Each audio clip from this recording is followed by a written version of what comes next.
அமெரிக்காவோட LRHW long range hypersonic weapons program இதை dark ஈகிள்னு சொல்லக்கூடிய ஒரு கோட் நேம்ல அவங்க அழைச்சிட்டு இருக்காங்க. இந்த ஒரு ஹைப்பர்சானிக் மிசைல் இன்னும் ஆப்ரேஷனல் ஸ்டேட்டஸ்க்கு வரல. ஆனா 2026ஓட இறுதி கட்டத்துக்குள்ள இதை சில யூனிட்ஸை அமெரிக்காவோட பேசஸ்ல டெப்ளாய் பண்ண போறதாகவும் அமெரிக்காவோட ராணுவத்துக்காகவும் அமெரிக்காவோட கப்பற்படைக்காகவும் பிரத்யேகமா சில வேரியன்ஸ் ஆனது உருவாக்கப்பட போறதாகவும் இப்போ ஒரு செய்தியானது வெளியில வந்திருக்கு.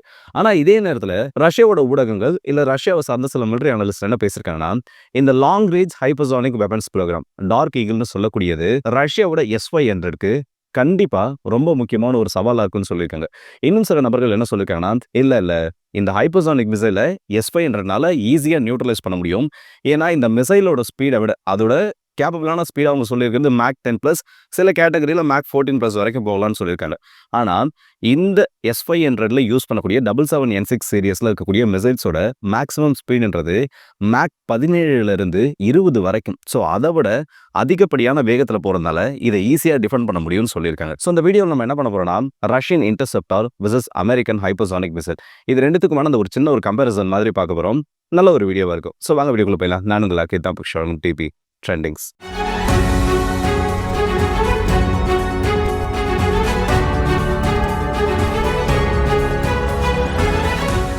ஹைப்பர்சானிக் ஏவுகணை நம்மளோட சேனல்ல நம்ம ரிப்பீட்டடா இந்த டாப்பிக்கை பத்தி பார்த்திருப்போம். ஏன்னா ரஷ்யாவோட ஹைப்பர்சானிக் மிசைல்ஸ் பத்தியும் இந்தியாவோட ப்ரோக்ராம் பத்தியும் மற்ற நாடுகள் இருக்கக்கூட சைனாவோட DF-21 பத்திலாம் நிறைய வீடியோல நம்ம பார்த்திருக்கோம். இருந்தாலும் இந்த வீடியோக்கு இந்த கான்செப்ட் தேவைன்றதால ஒரு ஷார்ட்டான ஒரு எக்ஸ்பிளனேஷன் கொடுத்துறேன்.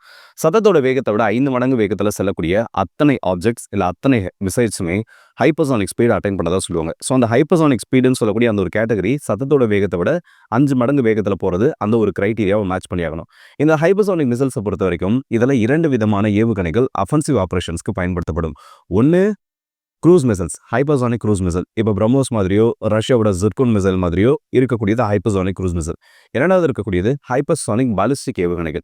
பாலிஸ்டிக் ஏவுகணைகளை பொறுத்த வரைக்கும் நார்மலாகவே ஒவ்வொரு பாலிஸ்டிக் ஏவுகணைகளும் மீடியம் ரேஞ்ச் பாலிஸ்டிக் மிசைல்லேருந்து இன்டர் கான்டினென்டல் பாலிஸ்டிக் மிசைல் அந்த கேட்டகரி வரைக்குமே பெரும்பான்மையான ஏவுகணைகள் ஹைப்பர்சானிக் மிசைல் கேட்டகரியில் தான் வரும். ஏன்னா அது எல்லாமே சத்தத்தோட வேகத்தை விட 15 மடங்கு 18 மடங்கு 25 மடங்கு வேகத்தில் போகுது. அதாவது மணிக்கு ஒரு 30,000 கிலோமீட்டருக்கு வேகத்தில் அதிகமாக போகக்கூடிய வகையில் உருவாக்கப்பட்டிருக்கும். ஸோ அது எல்லாமே ஹைப்பர்சானிக் ஸ்பீட் கேட்டகரியில் தான் வரும். ஆனால் ஹைப்பர்சானிக் ஸ்பீடில் போகுதுன்றதுக்காக மட்டுமே அதை ஹைப்பர்சானிக் மிசைலுக்குள்ள நம்மளால கொண்டு வர முடியாது.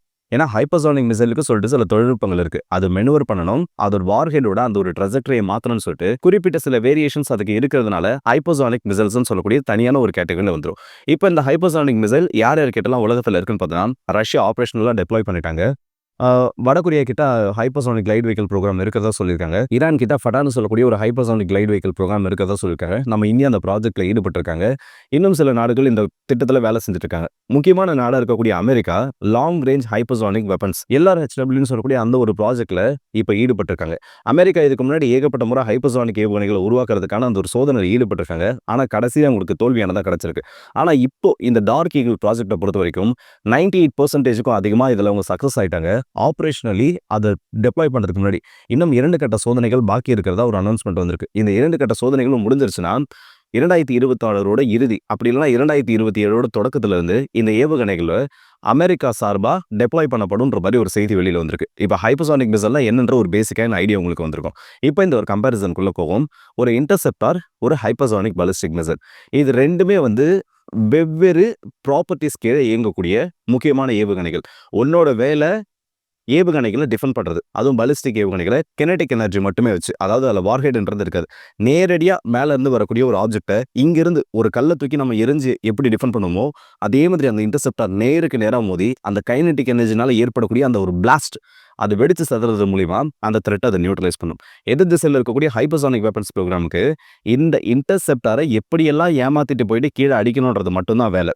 அதுக்கு நம்ம இந்த டார்க் ஈகிள் மிசைலை பற்றி ஒரு பேசிக் அண்டர்ஸ்டாண்டிங்குள்ளே வரணும். இது வரைக்கும் ரஷ்யாவில் உருவாக்கப்பட்டிருக்கக்கூடிய ஹைப்பர்சானிக் ஏவுகணைகள்லாம் பார்த்தோன்னா ஏகப்பட்ட டைப்ல இருக்கு. அவங்கார்ட் ஹைப்பர்சானிக் கிளைட் வெஹிக்கிள் இருக்கு, ஜிர்கோன் ஹைப்பர்சானிக் க்ரூஸ் மிசைல் இருக்கு, அண்ட் அது மட்டும் இல்லாமல் கின்சால் ஹைப்பர்சானிக் பாலிஸ்டிக் மிசைல் இருக்கு. இதுல மற்ற 2 க்ரூஸ் கேட்டகரியில் வர்றதுனால அவங்கார்ட் ஹைப்பர்சானிக் கிளைட் வெஹிக்கிள் தான் இந்த இடத்துல நம்மளால கம்பேரிசனுக்கு எடுக்க முடியும். அதுவும் இதுல 2 டைப் ஆஃப் ஹைப்பர்சானிக் கிளைட் பாடி இருக்கு. முதல்ல இருக்கக்கூடியது நார்மலான ஹைப்பர்சானிக் கிளைட் பாடி, HGBன்னு சொல்லுவாங்க. ஆனா அமெரிக்கா உருவாக்கி இருக்கக்கூடிய இந்த டார்க் ஈகிள்னு சொல்லக்கூடிய ஏவுகணை CHGB கேட்டகரி கீழே வரும். அதாவது காமன் ஹைப்பர்சானிக் கிளைட் பாடி. இந்த நார்மலான ஹைப்பர்சோனிக் கிளைட் பாடிக்கும் சிஹெச்ஜிபின்னு சொல்லக்கூடிய இந்த காமன் ஹைப்பர்சோனிக் கிளைட் பாடிக்கு இருக்கக்கூடிய ஒரு வித்தியாசம் என்னன்னா, மேல இருந்து ஈர்ப்பு விசையை மட்டுமே பயன்படுத்தி கீழே விழக்கூடிய ஏவுகணை அமைப்புகள் எல்லாம் கிளைட் வெஹிக்கிள், அதாவது நார்மலான கிளைட் பாடி கேட்டகரியில் வந்துடும். அதுக்குன்னு இது பாலிஸ்டிக் ஏவுகணைகள் கிடையாது. இது காற்றை கிழிச்சுக்கிட்டு மிதந்து வர மாதிரி அதை ப்ரோக்ராம் பண்ணியிருப்பாங்க. அதனால சின்ன சின்ன மெனுவர்ஸை பண்ண முடியுமே தவிர அதோட பாதையை மோஸ்டா அதனால மாற்ற முடியாது. காரணம் அதுக்கு பின்னாடி த்ரஸ்டர்ஸ் இருக்காது. ஆனால் சிஹெச்ஜிபின்னு சொல்லக்கூடிய காமன் ஹைப்பர்சோனிக் கிளைட் பாடியில் த்ரஸ்டர்ஸும் இருக்கும், ரிவர்ஸ் த்ரஸ்டர்ஸ் இருக்கும். அப்படி இருக்கப்போ இப்படி நார்மலாக ஒரு பிளெயின் ரூட்ல வந்திருக்கக்கூடிய இந்த மிசைல் திடீர்னு கீழே இறங்கவும் முடியும். இறங்கினதுக்கு அப்புறமா அதோட ஆல்டிடியூட ரீச் பண்ணுறதுக்கு திரும்பவும் மேலே அதோட பாதையை தீர்மானிக்கிறதுக்காக சின்னதாக ஒரு மெனுவரையும் அந்த இடத்துல பண்ண முடியும். ஸோ இதுதான் இது ரெண்டுத்துக்கு இருக்கக்கூடிய வித்தியாசம். அமெரிக்காவோட டார்க் ஈகிள்னு சொல்லக்கூடிய ஒரு ப்ராஜெக்ட் இந்த இரண்டாவது சிஹெச்ஜிபி கேட்டகரிக்கு கீழே வரந்தான். அமெரிக்காவோட கிளைமின் படி 2800 3500 கிலோமீட்டர் வரைக்கும் இருக்கக்கூடிய அந்த டார்கெட்ஸை ரீச் பண்ணுறதுக்காக இந்த ஒரு ஏவுகணையை பயன்படுத்தலாம்னு சொல்லியிருக்காங்க. அண்ட் இதில் மேசிவான ஒரு வார்ஹெட் 600 கிலோகிராமுக்கும் அதிகமாக வைக்க முடியும். அதாவது ரொம்ப எக்ஸ்டெண்டட் ரேஞ்ச்லாம் இதில் வரப்போ 1/2 டன்னுக்கும் அதிகமாக 600 கிலோகிராம் வரைக்கும் வார்ஹெடை வைக்க முடியும்னு சொல்லியிருக்காங்க. இது அதிகபட்சம் அதோட சர்வீஸ் சீலிங்கிறது 60 கிலோமீட்டர் ஆல்டிடியூட் வரைக்கும் மேலே பறக்கும். கிட்டத்தட்ட ஸ்ட்ராட்டோஸ்பியர் வரைக்கும் அது அதோட ஆல்டிடியூட ரீச் பண்ணிட்டு அங்கிருந்து கீழே கிளைட் ஆகி வரும்னு சொல்லியிருக்காங்க. இது ஏன்டா 60 கிலோமீட்டர் உயரம் வரைக்கும் பறக்கணும்?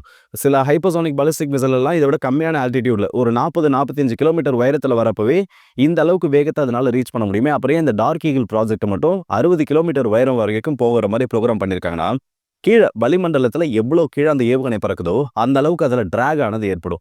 ஸோ அப்படி இருக்கப்போ நீங்கள் அதுக்கான ஃபியூவல் லோடுன்றது இன்னும் அதிகப்படியாக கொடுக்க வேண்டியது வரும். நார்மலாக நீங்கள் ஹைப்பர்சானிக் கிளைட் பாடி யூஸ் பண்ணுறப்போ அதனால் பெருசாக பிரச்சனை வராது. ஏன்னா அது ஸ்பீட் அஃபெக்ட் பண்ணலும் அதனால மோஸ்ட்டாக அதோட பாத்தில் பெரிய இஷ்யூ வராது. ஆனால் அதுவே சிஹெச்ஜிபியை நீங்கள் யூஸ் பண்ணுறப்போ இதோட உயரமானது அதிகமாக உராய்வு தன்மையானது ரொம்ப கம்மியாக இருக்கும். ஸோ அதனால் அதோட ஃபைனல் ஸ்டேஜஸில் மேலேருந்து கீழே இறங்குறப்போ ரொம்ப அதிகப்படியான வேகத்தில், அதாவது அதிகபட்சம் இது மேக் 18 வரைக்கும் ரீச் பண்ணலாம்னு சொல்லியிருக்காங்க. இந்த மாதிரி ரொம்ப டாப் ஸ்பீட் அது மேலேயே ரீச் பண்ணுறதுனால கீழே வரப்போ இந்த உராய்வு தன்மையினால பெருசாக அதோட வேகத்தில் எந்த விதமான பாதிப்பு ஏற்படாது. அதே மாதிரி இந்த அதிவேகத்தில் வரப்போ அது த்ரஸ்டர்ஸ் அதை ஆக்டிவேட் பண்ணாலும் என்ன விதத்திலே அதுக்கு பிரச்சனை ஏற்படாமல் இருக்கிற மாதிரி இந்த 60 கிலோமீட்டர்னு சொல்லக்கூடிய ஒரு ஆல்டிடியூட இந்த ஒரு ஏவுகணைக்கு ஃபிக்ஸ் பண்ணியிருக்காங்க. ஸோ இது டார்க் ஈகிள்கான அந்த சில ஸ்பெக்ஸ் மட்டும் தான். இப்போ நம்ம ரஷ்யாவோட S-500 பற்றி பார்க்கணும். ரஷ்யாவோட S-300, S-400 இதோட ஒரு அப்கிரேடட் வெர்ஷன் இல்ல ஆன்டி பாலிஸ்டிக் மிசைல் டிஃபென்ஸுக்காகவே உருவாக்கப்பட்டிருக்கக்கூடிய ரொம்ப முக்கியமான ஒரு வான் பாதுகாப்பு அமைப்பு. S-400லாம் பார்த்தீங்கன்னா நீங்கள் சில லான்ச்சர்ஸில் 4 லான்ச்சர்ஸ் வரைக்கும் வச்சிருப்பாங்க, சில இதில் 2 வரைக்கும் இருக்கும். இந்த S-500 பொறுத்த வரைக்கும் அதில் 2 லான்ச்சர்ஸ் மட்டும் தான். அதாவது ஒரு லான்ச்சருக்கு 2 மிசைல்ஸை லான்ச் பண்ணுற மாதிரி தான் அந்த நெட்வொர்க் ஆனது இருக்கும். அதுலேயும் இதில் 2 டைப் ஆஃப் மிசைல்ஸ், ஒன்று 777N6-1 இல்லை 777N6ன்னு சொல்லலாம். இன்னொன்று 777N6N வேரியன்ட். இந்த 2 ஏவுகணைகள் மட்டும்தான் இதனால அதிகபட்சமாக 600 650 கிலோமீட்டர் வரைக்கும் வரக்கூடிய டார்கெட்ஸை கூட எங்கேஜ் பண்ண முடியும்னு சொல்லியிருக்காங்க. ஏஆர்கே 650 கிலோமீட்டர்ன்றது அதோட சுற்றளவில் இருக்கக்கூடியது தான். இப்போ இந்த டார்க் ஈகிள்னு சொல்லக்கூடிய மிசைல் 60 கிலோமீட்டர் உயரத்தில் பறக்கும். ஸ்ட்ராட்டோஸ்பியரோட அந்த ஒரு பகுதி வரைக்கும் அது பறக்கும். அப்படி இருக்கப்ப அதை எப்படி தான் இதால் டிஃபெண்ட் பண்ண முடியும்? 600 கிலோமீட்டர் தான் சைட்வேர்ட்ஸ் தானே இது எக்ஸ்பெண்ட் ஆகும். எப்படி இதோட சீலிங்ல இதெல்லாம் கேப்சர் பண்ண முடியும்னு கேட்டிங்கன்னா, 185 கிலோமீட்டர் உயரத்தில் பறக்கக்கூடிய ஒரு ஆப்ஜெக்டை கூட இந்த ஒரு S-500 பயன்படுத்தி சுட்டு வீழ்த்த முடியும். அந்த அளவுக்கு இதோட எங்கேஜ்மெண்ட் பாயிண்ட்ன்றது ஆல்டிடியூட் வைஸ் ரொம்ப அதிகமாக ஃபிக்ஸ் பண்ணி வச்சிருக்காங்க.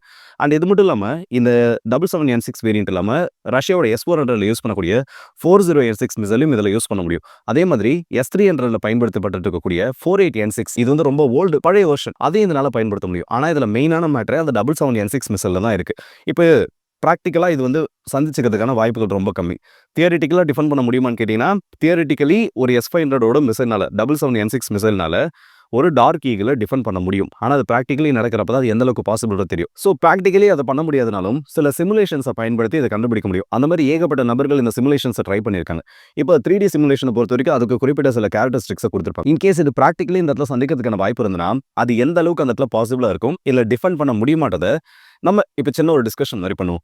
முதல்ல இந்த ஹைப்பர்சோனிக் மிசைல் லான்ச் பண்ணப்படுதுன்னா ரஷ்யாவோட S-500 ரீச்சுக்கு வெளியில தான் இதை லான்ச் பண்ணுவாங்க. ரஷ்யா மாதிரி நிலப்பரப்புடைய நாடுகளுக்கு எவ்வளோ S-500 சிஸ்டம் இருந்தாலும் பயன்படுத்தப்படாது. ஏற்கனவே அவங்க overlapping radar, over the horizon ரேடார்ஸை பயன்படுத்தி ரஷ்யாவோட ஒட்டுமொத்த நிலப்பரப்பையும் கண்காணிக்கிற மாதிரி அந்த ரேடார்ஸை செட் பண்ணி வச்சிருக்காங்க. ஆனா இது உக்ரைனோட ட்ரோன் அட்டாக்ல இருந்தும் இல்ல உக்ரைனோட சில ஏவுகணை தாக்குதல்ல இருந்துமே ரஷ்யாவை காப்பாற்ற முடியல. ஸோ அதில் நிறைய லூப் ஹோல்ஸ் இருக்கிறது அமெரிக்காவுக்கும் இந்த இடத்துல தெரியும். இன்கேஸ் நாளைக்கு ரஷ்யாவை அவங்க தாக்கணும் முயற்சி பண்ணிட்டாங்கன்னா முதல்ல முக்கியமான ஸ்ட்ராட்டஜிக்கல் லொகேஷன்ஸை குறி வைக்கிறதுக்கு முன்னாடி இந்த முக்கியமான ரேடார் இன்ஸ்டாலேஷன்ஸை இதை வச்சு நியூட்ரலைஸ் பண்ண ட்ரை பண்ணுவாங்க. அண்ட் ஹை வேல்யூ ரஷ்யன் அசட்ஸை நியூட்ரலைஸ் பண்ணுறதுக்காக இந்த விதமான ஏவுகணைகளை பயன்படுத்துவாங்க. அப்படி இது பயன்படுத்தப்படுறப்போ S-500 லான்ச் பண்ணப்பட்டுச்சுன்னா அதோட ஐடென்டிட்டியை அது வெளியில காமிச்சு கொடுத்துரும். ஸோ அந்த டைம்ல அமெரிக்கா இந்த S-500க்கு எதிரான ஆன்டி ரேடியேஷன் மிசைல்ஸ் லான்ச் பண்ணுறதுக்கு வாய்ப்பு இருக்கு. இல்ல இந்த டார்க் ஈகிளையே இந்த ஏவுகணை அமைப்புகளுக்கு எதிராக பயன்படுத்துறதுக்கும் லான்ச் இருக்கு. சரி, ஓகே, அமெரிக்கா இந்த மிசைலை ஃபயர் பண்ணிட்டாங்க. S-500ம் அதோட இன்டர்செப்டாரை இந்த இடத்துல லான்ச் பண்ணிடுச்சு. இதுக்கான அந்த சக்சஸ் ரேஷியோ எந்த அளவுக்கு இருக்குன்னு பார்க்கறதுக்கு முன்னாடி இப்போ ஹையஸ்ட் ஆல்டிடியூட் என்கேஜ்மெண்ட்ன்றது S-500 பொறுத்த வரைக்கும் 180 கிலோமீட்டர், அதிகபட்சமா அது 200 கிலோமீட்டர் வரைக்கும் இருக்கலாம்னு சொல்லியிருக்காங்க. ஸோ அமெரிக்காவோட ஏஜஸ் இன்டர்செப்டார் மாதிரி SM சீரியஸ்ல இருக்கக்கூடிய இன்டர்செப்டார் மிசைல் மாதிரியே இது அதோட கிளைட் ஃபேஸ்ல இருக்கப்பவே இதை ரஷ்யானால இன்டர்செப்ட் பண்ணி முடிச்சிட முடியும்.